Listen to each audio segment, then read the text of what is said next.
जी, अस्सलाम वालेकुम। उम्मीद है कि आप तमाम दोस्त खैरियत से होंगे और आज का दिन भी ट्रेडिंग के हवाले से अच्छा गुज़रा होगा। चलें जी, आज जो है वो हमारे इंट्रो से किसी को प्रॉब्लम नहीं होगी। जैसे ही मार्केट में से कोई आधा परसेंट निकलता है, तो दोस्त अहबाब जो है वो नाराज़ होना शुरू हो जाते हैं जी कि आपका इंट्रो अच्छा नहीं है। तो चलें जी, आज वो दोस्त जो हैं वो हमारी इंट्रो के साथ जो है वो यकीनन इख्तिलाफ़ नहीं करेंगे। 3642 पॉइंट्स जो हैं वो आज मार्केट ने ऐड किए हैं। और मार्केट ने अगला पिछला हिसाब जो था वो बराबर कर दिया है। पॉइंट्स के पॉइंट ऑफ व्यू से हम बात कर रहे हैं। जो भी सिलसिला था गुज़िश्ता 1-2 दिन के अंदर जो पैनिक था, जो लोग घबराए हुए थे और मुझे तो एक चीज़ जो थी वो मैं कमेंट्स कल रात पढ़ रहा था बैठ के। कभी-कभी वक़्त मिलता है तो मैं कमेंट पढ़ता हूँ, फिर उसमें से पॉइंट्स ले लेता हूँ वीडियो में डिस्कस करने के लिए। बहुत सारे दोस्त अहबाब जो थे वो कह रहे थे जी मार्केट क्रैश कर गई है। तो मुझे एक बड़ा जो है वो क्या कहते हैं कि एक महसूस हुआ कि हमारे यहाँ मार्केट के क्रैश की डेफ़िनेशन ये है कि अगर मार्केट में से आधा परसेंट निकल जाए या 1% निकल जाए, हालाँकि आपको याद होना चाहिए कि हम कंटिन्यूअसली ये बात करते हैं कि 1% प्लस या 1% माइनस जो है मार्केट के पॉइंट ऑफ व्यू से वो एक नॉर्मल बिहेव होता है मार्केट का। लेकिन अब जब मार्केट 1 लाख से ऊपर चल रही है, फ़र्ज़ करें मार्केट 2 लाख पे चली जाती है और किसी दिन मार्केट में से 1% निकल जाते हैं, तो यार वो तो फिर 2000 पॉइंट्स होंगे ना। अब आप उसको अगर क्रैश के साथ तशबीह देंगे कि जी मार्केट क्रैश कर गई है, तो फिर तो मेरा ख़्याल है कि मार्केट को फिर ज़ीरो से सीखने की ज़रूरत है। तो इसलिए ये जो मैकेनिज़्म है, इसको समझने की ज़रूरत है और पैनिक जो है, उससे बचने की ज़रूरत है। फिर ही मार्केट जो है, वो इंशाल्लाह कुछ आपको देकर ही जाएगी। बाकी आगे चलते हैं जी, खबरें आज 1 या 2 ही शामिल करेंगे। ज़्यादा कोशिश होगी कि डे का टाइम फ्रेम और छोटा टाइम फ्रेम जो है, वो एक मर्तबा तफ़सील के साथ दोबारा डिस्कस किया जाए। क्योंकि एक तो वीक की भी क्लोज़िंग है, तो चलें लगते हाथ सिलसिला निपट जाएगा। 3642 पॉइंट्स जो हैं वो आज मार्केट ने ऐड किए हैं। अगर सर्किट ब्रेकर की बात करें, तो माशाल्लाह से आज जो 14 कंपनीज़ जो हैं वो आपको अपर कैप में नज़र आ रही हैं। आज तो चलें पिछले 1 आध दिन जो था वो जब हमारा एसटीपीएल वगैरह कैप हुए थे तो मैंने शामिल नहीं किए। मैंने कहा चलें जी सारी सब लोगों के साथ इज़हार-ए-यकजहती के लिए हम जो है वो कैप का ज़िक्र नहीं करते। आज जो थी वो सिचुएशन माशाल्लाह अच्छी रही जी। एक तो हमारा मैकपैक फ़िल्म जो है ये कैप हुआ, ये हमारा जो शरिया कंप्लायंट का ग्रुप है स्विंग का उसमें हमने जो था इसको रिकमेंड किया था और डे में हमारा जो है वो पावर सीमेंट जो है वो कैप हुआ। बाकी भी माशाल्लाह सिचुएशन ठीक रही। लोअर कैप की बात करें, कोई काबिल ज़िक्र क्या अब आज तो सिलसिला ही जो है वो 0-0 पे चल रहा है, ज़िक्र की बात ही कोई नहीं है।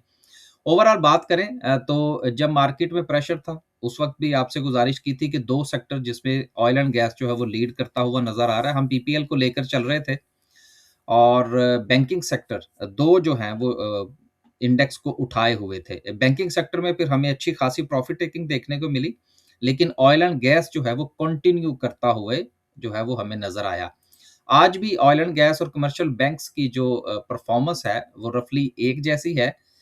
देखने को एक जैसी है कि 8-800 पॉइंट्स जो है वो दोनों ने ऐड किए हैं, लेकिन ऑयल एंड गैस की जो सिग्निफिकेंट है, वो कमर्शियल बैंक से बहुत ज़्यादा है। वजह यही है कि जो नंबर ऑफ कंपनीज़ हैं हमारी ऑयल एंड गैस की केएससी 100 के अंदर, वो कमर्शियल बैंक्स की निस्बत बहुत कम है। इसलिए उनकी जो अहमियत है ऑयल एंड गैस की, के पॉइंट्स की जो अहमियत है वो कमर्शियल बैंक से ज़्यादा है। बाकी उसके साथ फिर पूरी मार्केट का जो सेंटिमेंट है वो पॉज़िटिव रहा। सिर्फ़ 1 या 2 खबरें जो हैं वो आज हम शामिल करेंगे। पहली खबर जो है वो माड़ी के हवाले से है। माड़ी एनर्जीज़ जो है वो क्लाउड और एआई इंफ्रास्ट्रक्चर के हवाले से लॉन्च करने जा रहे हैं जी। माड़ी वाले जो हैं ये मल्टी डायमेंशनल काम करने के मूड में नज़र आ रहे हैं इस वक़्त। ये माइनिंग में भी हैं, इसके अलावा अब ये एआई और आईटी के अंदर भी हैं, ऑयल एंड गैस के अंदर भी हैं। बादशाह है ना जी, वो कुछ भी कर सकते हैं। तो जिनके पास ये शेयर है जी वो यकीनन इसके हवाले से जो है वो अपना फैसला फरमाइए। प्रोडक्टिविटी जो है वो दिखाने के मूड में ये नज़र आ रहे हैं। आखिरी खबर जो कि एलएसएम के हवाले से है, लार्ज स्केल मैन्युफैक्चरिंग जो है उसमें 6% का इज़ाफ़ा हुआ है पहले 5 महीनों के अंदर। अब इस हवाले से 2-3 चीज़ें जो है वो आज हम डिस्कस कर लेते हैं, फिर हम जो है वो कैंडलस्टिक को डिस्कस करेंगे। देखिए पहली बात एलएसएम का जो डाटा है उसमें ऑटो वगैरह के जो डिजिट्स हैं वो बहुत बड़े हैं। इसके अलावा जो दीगर हमारी इंडस्ट्रीज़ हैं, पेट्रोलियम वगैरह जो हैं उनमें अच्छे हैं, बेवरेजेज़ के अच्छे हैं। लेकिन देखिए बात ये है कि अभी ये जो ग्रोथ की जो बात हो रही है, जो मैं गुज़िश्ता वीक भी आपके साथ डिस्कस कर रहा था, हुकूमत ने जाना है अब अपनी परफ़ॉर्मेंस को दिखाने के लिए लोगों को कि जी हमने कोई बहुत बड़ा कारनामा सर अंजाम दिया है। तो इसलिए ये ग्रोथ जो है, जो इस वक़्त हमें नज़र आ रही है एलएसएम के अंदर, हो सकता है कि आने वाले दिनों में इसमें हमें कोई डिजिट्स जो हैं वो मज़ीद बेहतर होते हुए भी नज़र आएँ।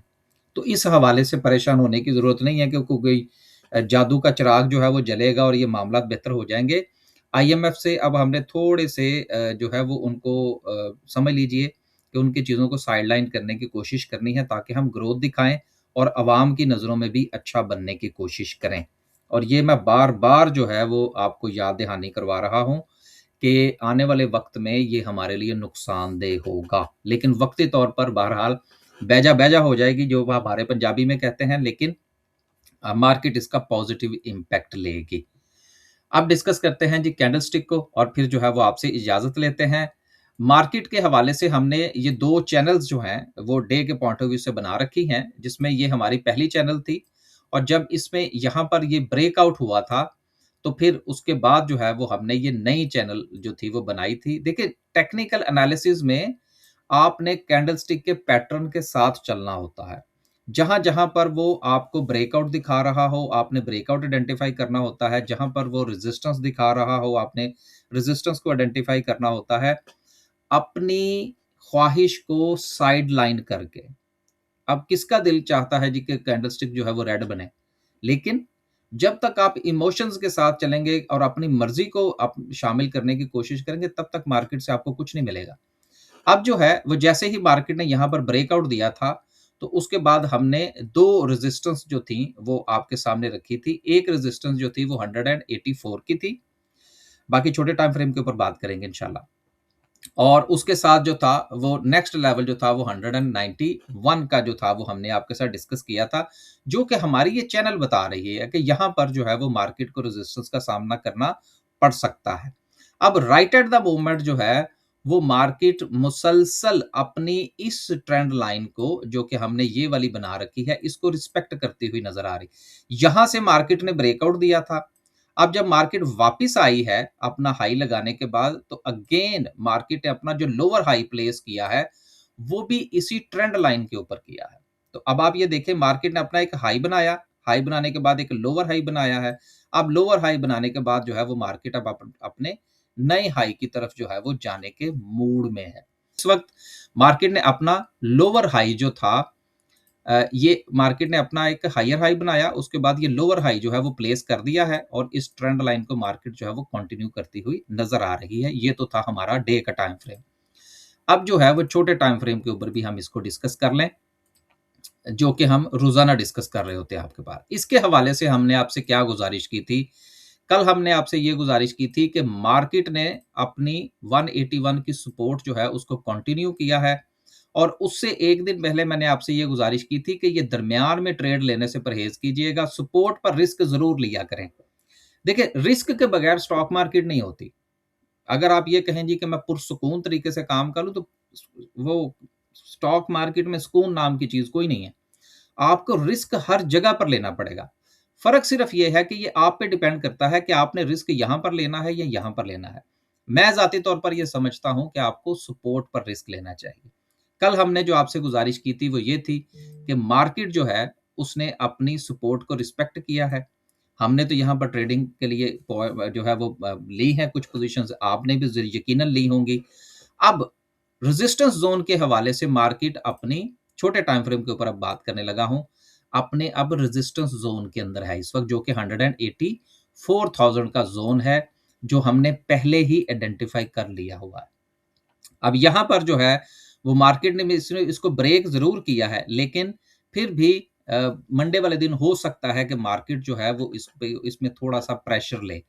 तो अब क्या होगा कि आपका स्टॉप लॉस जो है वो इस रेजिस्टेंस के नीचे होना चाहिए और नेक्स्ट जो हमारे पास जो प्रॉफिट टेकिंग का जो लेवल है वो हमारा प्रीवियस हाई होगा जो कि 188 का कह लीजिए, 87,500 का कह लीजिए, ये ज़ोन बनता है जिसको कि मुमकिना तौर पर मार्केट जो है वो हिट कर सकती है।